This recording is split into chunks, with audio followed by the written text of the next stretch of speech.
seeking forgiveness, an unprecedented move by the bishops of Chile, and an apology after a clergy sex scandal rocks the church. We have a report from Rome. Pro-life victory. The Trump administration aims to cut off taxpayer funding for abortion providers. We get insight from a top aide to the president. Cyber attack. An organization advocating for persecuted Christians says it was the victim of a hack. Who it's blaming. And the wedding everyone's waiting for. The world prepares to see American Meghan Markle marry Prince Harry of England. On EWTN News Nightly for Friday, May 18th, 2018.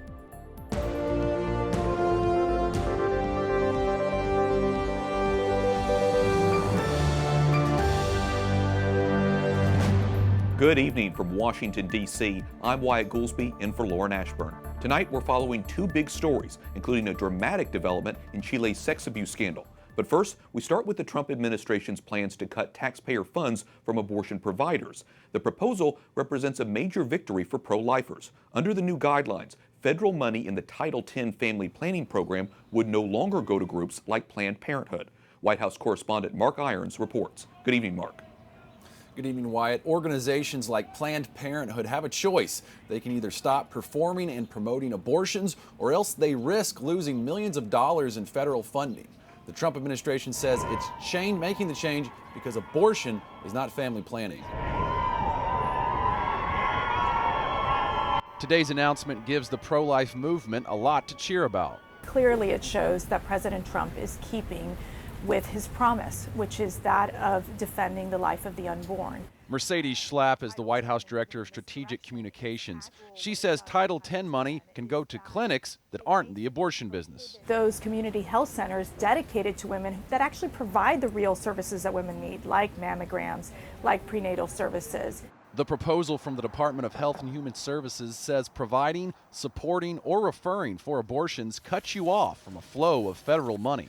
The Title X family planning program provides $260 million in taxpayer funds to 4 million women for things like birth control.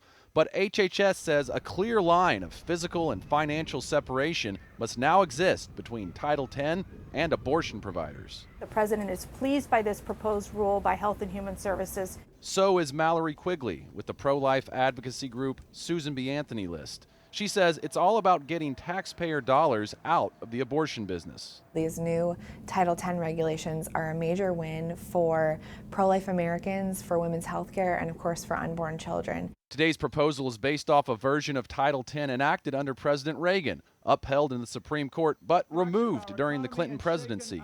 Susan B. Anthony List says the new Protect Life rule will not cut a dime from family planning. Planned Parenthood responds on Twitter, "Won't cut a dime from family planning, ignores the more than 40% of family planning patients who will be prevented from getting health care at Planned Parenthood."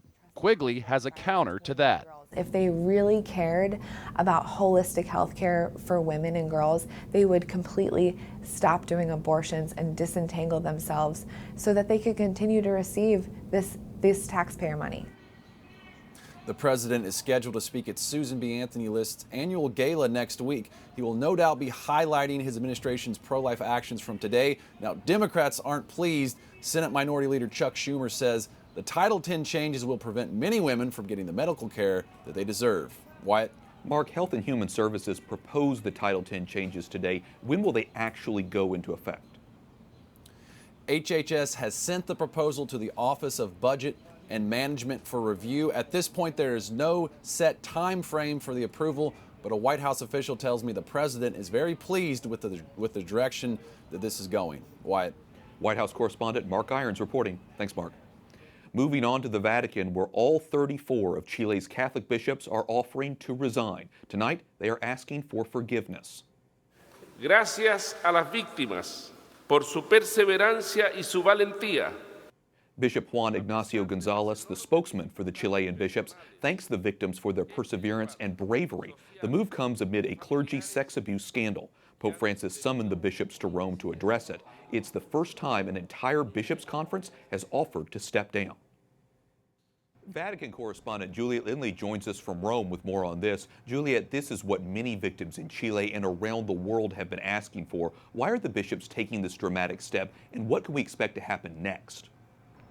Right, Wyatt, calls for the bishop's resignations have been mounting for some time, and now the full scope of the problem is coming to light after a 2,300-page Vatican report into the Chilean scandal. Now, all of the bishops are saying that they will step down. They say they are leaving their fates in the pontiff's hands, and Pope Francis can accept the resignations, reject them, or delay a decision. Now, we understand that according to canon law, if nothing happens within the next 3 months, then they will just stay in their jobs. Now, a letter from the Pope to the Chilean bishops has been leaked to the press, and the Vatican has confirmed it. What does the Pope say to them in it? The Pope's accusing the bishops of destroying evidence of sex crimes, of pressuring investigators to minimize accusations, and of showing grave negligence in protecting children from pedophile priests.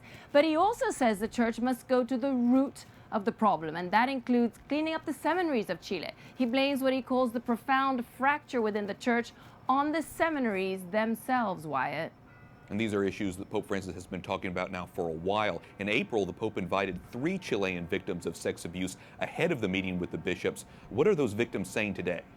Well, they're reacting with praise and hope after every Chilean bishop offered to resign. Juan Carlos Cruz, the main whistleblower in the scandal, said the announcement was unprecedented and good, and that, in quotes, this will change things forever. Now, another victim says they are delinquents, in quotes, and they deserve to go. So we're looking at very harsh language here. Wyatt? And I'm sure it's harsh language that people are going to continue to debate, and also this decision by the Chilean bishops.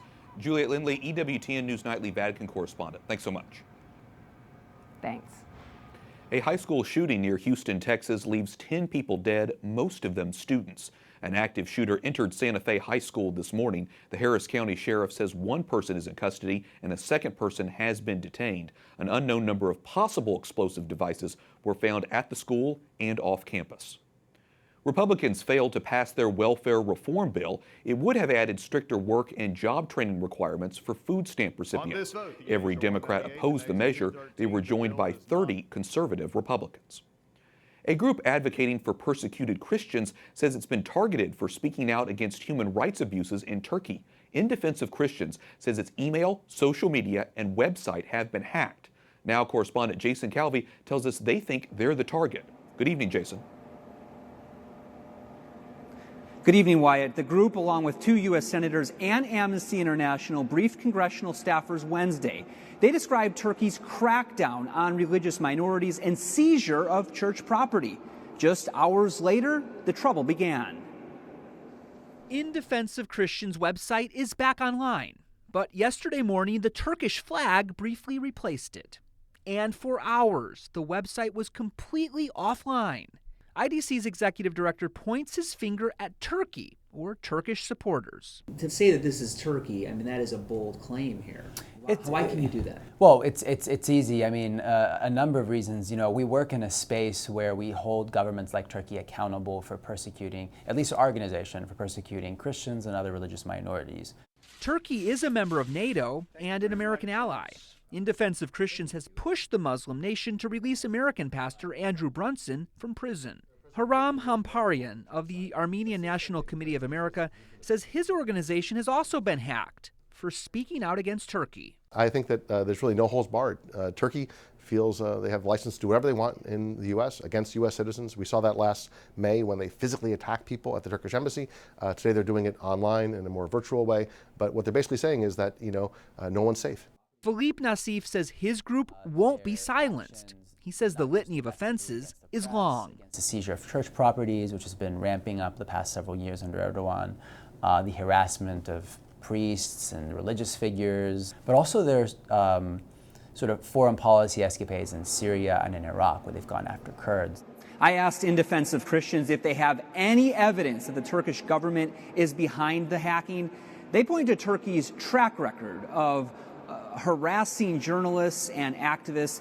They're right now investigating. Cybersecurity expert Branford Rand tells us an investigation like this doesn't happen overnight. Wyatt? Capitol Hill correspondent Jason Calvi reporting. Thanks, Jason. At least 100 people are dead after a plane crashes in Cuba. Smoke from the wreckage can be seen from downtown Havana. Military officials say 3 survivors are in critical condition. There's no word yet on what caused the accident. Egypt says it will open its border crossing with Gaza for the entire month of Ramadan. The move is meant as a humanitarian gesture during the annual holiday. It's one of the few occasions when Egypt allows some Gazans to leave and return to the territory. The announcement comes just days after Israeli forces shot and killed 59 Palestinians and injured more than 2,700 during mass protests along the Gaza border. And Israel is bracing for violence on the first Friday of Ramadan. 3,000 officers are patrolling Jerusalem's Old City. Thousands of worshipers passed Israeli security forces on their way to prayers. Ramadan is Islam's holiest month, and Muslims fast from sunrise to sunset. A Vatican news agency says more than 7,000 Christians have been forced to flee Myanmar. This follows an escalation in violence between government forces and separatist rebels. A Catholic bishop says many of those Christians have been trapped in the jungle without food or water for 3 weeks. The World Health Organization is calling the risk to the public very high after an Ebola outbreak in Congo. 14 cases have been confirmed, but the health agency also says the outbreak does not yet warrant being declared a global health emergency. Coming up. And I am decidedly and unapologetically Catholic. Justice Clarence Thomas gives the public a rare glimpse into his Catholic faith. And Mother Nature displays her fury in Hawaii.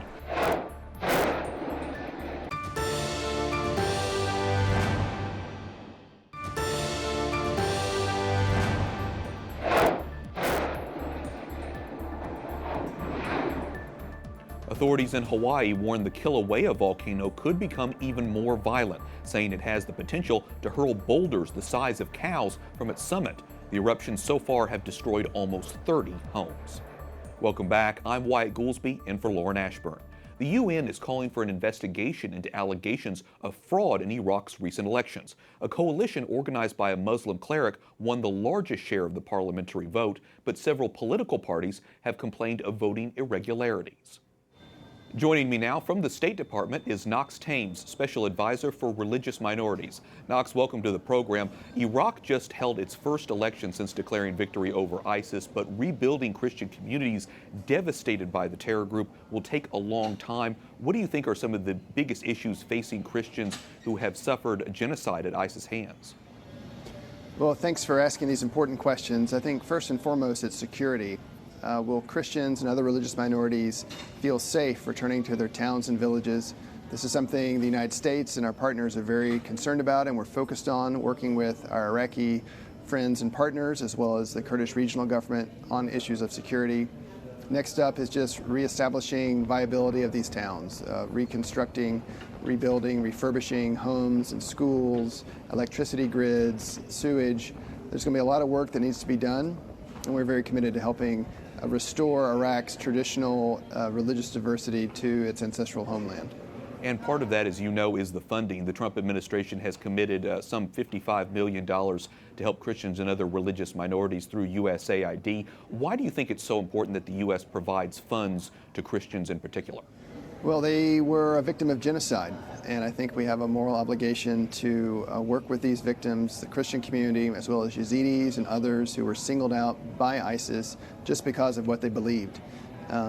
This new and unprecedented surge of resources is focusing on how to help these religious communities, help them rebuild, restart their lives, and rebuild a future so they can continue to be there 1,000 years from now as they've been there for thousands of years before. Since you've been at the State Department, I know you've been the previous administration, and now that you've seen the Trump administration, can you make a comparison here in terms of how much the Trump administration is making a push for religious freedom? What has the administration been doing from your vantage point? Well, in December, we saw that the national security strategy elevated concerns about religious freedom and religious minorities as one of the top 2 human rights issues of this administration. It sent a very clear message to our own government and our friends and allies that working to protect religious freedom and protecting religious minorities will be a foreign policy priority. We've heard the Vice President say this repeatedly. And the appointment of Ambassador Brownback, sitting governor of the state of Kansas, into the position of ambassador at large is unprecedented. We've never had someone at that level in this important ambassadorship. So there's a lot of good things this administration is doing to advance religious freedom for everybody. You advocate for the rights of religious minorities all over the world. What do you think is the link between religious freedom and wider peace globally? Well, we've seen when there are environments lacking religious freedom, those are environments where extremist narratives can grow and flourish that can lead to violent religious extremism. We've seen this in countries around the world, certainly in the Middle East, but also in places like Burma, even in Sri Lanka. At the same time, when you see a country like China that is crushing the ability of Uyghur Muslims, Tibetan Buddhists, and Christians to practice their faith freely, it opens up avenues for violent reaction. And we've seen that when religious freedom is present, that's the ultimate antidote. That's going to create space in society for different voices, respect people's most important rights of deciding what to believe in and how to express those beliefs. And this is something where the United States for the past 20 years has been very committed and will continue to be committed moving forward. And I know those are important issues for Ambassador Sam Brownback, as he's expressed as well. All right, we will continue to follow all of these important issues. Knox Tames, Special Advisor for Religious Minorities, thanks so much. Great, thank you very much. Supreme Court Justice Clarence Thomas says his Catholic faith has sustained him through seemingly hopeless times. Even when I had turned my heart against it and turned my back on it. And I have no doubt that this faith will do the same for each of you if you let it, and perhaps even if you don't. Justice Thomas made the remarks during his commencement speech at Christendom College last weekend. He says he is, quote, decidedly and unapologetically Catholic. The church is mourning the death of a Colombian cardinal. Cardinal Dario Castries was born in Medellin in 1929 and ordained a priest in 1952. Pope John Paul II made him a cardinal in 1998, and he spent many years as head of the Congregation for the Clergy in the Vatican. Cardinal Castries was 88 years old.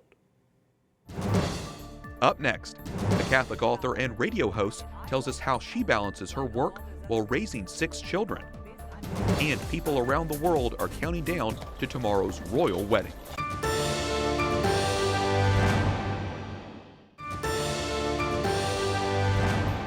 Today we remember 2 Johns. It's the feast day of St. John I. He served for almost 3 years as Pope, starting in the year 523. And today would be the 98th birthday of Pope John Paul II. He was born on this day in 1920 in Poland. Welcome back. I'm Wyatt Goolsby, in for Lauren Ashburn. Earlier this month, Lauren spoke to a popular Catholic radio host and the author of a new book, One Beautiful Dream. Here's their conversation. Jennifer Fulwiler is host of the Jennifer Fulwiler Show on the Catholic Channel on Sirius XM, and an atheist turned Catholic, mother of 6, author of a new book. What number is this? 2. Oh, number 2. People always say this to me. How do you do it? Right. Badly is my answer. Me too. Yeah, there's no one right answer, and that's why this book that I wrote, it is a memoir, it's a story, because you know what, Lauren, I can't write a how-to book because I don't know what the right answer is for you. I don't know what the right answer is for anyone else. Everybody would always say to me, how do you balance? I want to achieve the perfect work-life balance. Yeah. And my response is always, it's impossible. It doesn't exist. No. There's no way to do it. So tell me though, 6 children, all of the things that you do, what suffers the most in your life? Is it you? I would say it's me, and I would say it's sleep. But the biggest thing, Lauren, is perfection. I really think that we are doing this country a disservice with this perfectionist parenting mentality that's out there, that, the don't have them if you can't raise them right, that mentality, because it makes us stress out, it makes us not enjoy our families. And so I think just being able to embrace, sometimes I get home too late. Sometimes we have pizza for dinner 4 nights in a row, and this happens, and that chicken nuggets the other night. Right, yeah, and then goldfish crackers for lunch. Yes, it happens, and you know what? We don't need to beat ourselves up about this. This is what a culture of life looks like. This is what a beautiful, messy life looks like. In your book, you write about transformation from a lifelong atheist who once equated belief in God to belief in the tooth fairy, I love that, to God bursting into your life. How has that made a difference in how you work and raise your family? Oh, it made all the difference. I mean, it's why we have such a big family. It's why I just understood the beauty of family life to begin with. It was all thanks to my Catholic faith. And even though I didn't write this book to be a quote-unquote Catholic book, my Catholicism is woven into every aspect of it, because you see this transformation from me going from this hyper-individualist atheist. I'm an only only child. My husband's an only child. We come from this very secular world to transforming to seeing the beauty of this messy, thriving, life-filled existence. And it's all thanks to my Catholic faith. You also talk about accepting help, which I love. It's hard to do for women who are called superwomen, who everybody says, oh, you have it all, but you can't do this alone. You can't do it without God, and you can't do it without accepting help of other women and other men. Oh, Lauren, I think that this is one of the biggest mistakes in our culture today, and where Catholics need to be really careful not to buy into cultural messages. This view that it's virtuous to do everything on your own and never depend on anyone else for anything. Guys, this is not a Christian view. This is not the historical Christian view. I think God wants us to be connected with one another, to be interdependent on one another. So when you turn to your neighbor and say, hey, you know, can I send a couple of my kids over to your house? I'm about to lose my mind. It doesn't mean you're a failure. It means that you're living a rich life. And you know what I found? I found that people really like to help. Yes. You know, that's the secret of it all. It's not that they're helping, they feel great about themselves when they're asked to help and can. You know what I realized? I was thinking, I love to help other people. I love that when a friend or a neighbor or anyone asks me to help, it's a blessing to me. It's an opportunity for me. And I thought, what am I saying then about other people if I say I like to help, but all those other people wouldn't really want to help me? Basically, I'm saying I'm more saintly than everyone else. It doesn't even make sense. Well, the book is such a great read. One beautiful dream, personal passion, saying yes to them both, doing it badly, burning the turkey. You know, that should be my book, Doing It Badly. That's right. That'll be the sequel. That's the we sequel, can co-author right? it. That's right, great. So lovely. So good to be Thank you here. for coming on my show. It's a pleasure. Okay, take care. Our thanks to Lauren for that interview. Kensington Palace says Prince Charles will walk Meghan Markle down the aisle at the royal wedding. Princes William and Harry met crowds of well-wishers in Windsor today. Tens of thousands are expected in the town, which is 20 minutes west of London, and tens of millions around the world are expected to watch on television. The Episcopalian bishop who will speak at the service says, quote, "It's just right to stop and give God thanks and pray for something good for the couple." Finally tonight, the White House joins in on the viral debate over Yanny or Laurel. So clearly Laurel. It's Laurel. Who's Yanny? I hear Kofefi. The White House released this video yesterday featuring various members of the staff weighing in. That video ends, as you can see, with President Donald Trump deadpanning "I hear Kofefe," a reference to the botched tweet he wrote last year that was never explained. By the way, I've only ever heard Laurel, but I don't judge any of you who hear Yanny. And with that, we thank you for watching tonight. For the entire EWTN News Nightly team, I'm Wyatt Goolsby. We'll be back Monday with more news from a Catholic perspective. Good night, and God bless.